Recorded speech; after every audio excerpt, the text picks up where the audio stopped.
Կալանավոր աշակերտ Դավիթի վիճակը կտրուկ վատթարացել է գիշերը եւ այսօր նրանք երկրորդ հիվանդանոցն են տեղափոխում։ Աբովյանի ԲԿ տեղափոխելուց հետո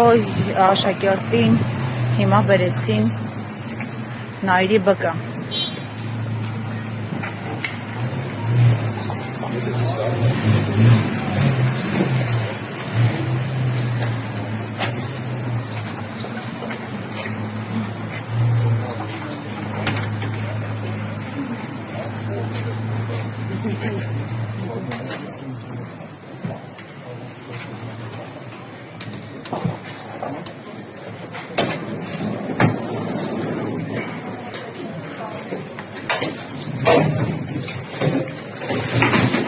Դավիթ, ինչպես եք ձեզ զգում։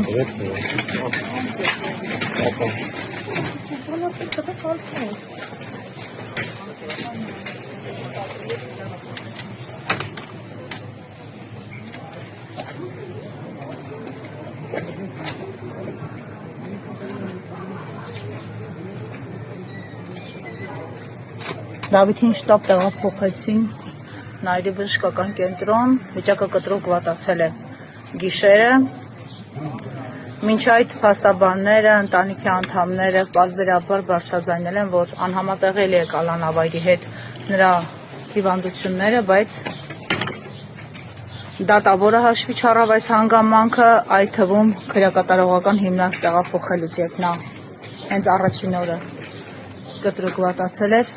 դեռ քրեակատարողական չհասած տեղափոխել էին Էջմիածին ԲԿ, արդեն երրորդ անգամ 2 օրվա ընթացքում ԲԿ է տեղափոխվում Դավիթը։ Փաստաբանները դեռ տեղում չեն, սպասենք ընտանիքի անդամներին եւ փաստաբաններին, որպեսզի հասկանանք ինչ բույս սպասարկում է իրականացվել այս ընթացքում աշակերտ Կալանավորի հետ։